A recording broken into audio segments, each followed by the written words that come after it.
Did Donald Trump approve Israel's attack on Iran? And is USA behind it? And is USA preparing for war? Let's stick some facts right now. Israel ने Iran के नातंज, Isfahan और Fordow nuclear sites पे air strikes किए हैं. But obviously Donald Trump said that we had nothing to do with it. But on the other side, they're also trying to evacuate their citizens from Tehran as well. Not even USA.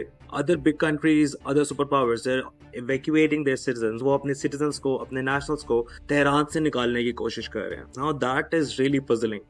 It's a really big puzzle. Israel ने multiple centrifuges struck किए नातंज और Isfahan sites पे.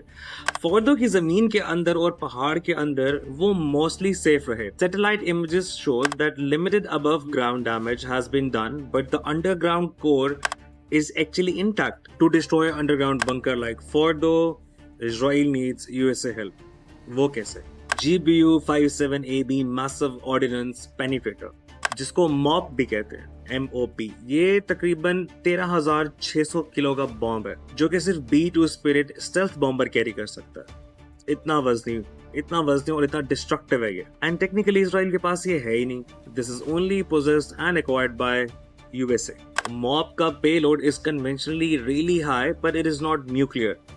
इसकी जो penetration depth है that is around 200 feet of reinforced concrete and rock. MOP एक 15 ton का heavy super conventional bunker buster bomb है, which is completely GPS guided, high precision steel alloy casing से बना. यानी स्मार्ट फ्यूज डिटेक्ट करेगा कि bomb cavity के अंदर तक पहुंचे और फिर डिले फ्यूज से वो अंडरग्राउंड जाके डेटोनेट होगा.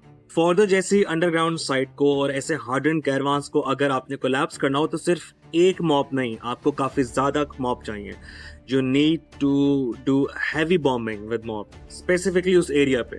देखिए, MOP is not a nuclear bomb, लेकिन अगर MOP जाके हिट करता है यूरेनियम को, स्पेसिफिकली यूरेनियम फैसिलिटी को, तो उसके रिजल्ट्स काफी खतरनाक हो सकते हैं. That can cause A radiation leak. US ने B2s, B-52s career strike groups middle east में डिप्लॉय किए हैं.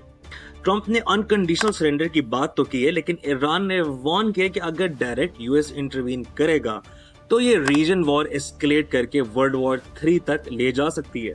क्या ये सब हमें वर्ल्ड वॉर 3 तक ले जाएगा? पूरी दुनिया की नजर इस चीज पे. Let's hope for the best and let's hope that peace should prevail in the region. Thank you.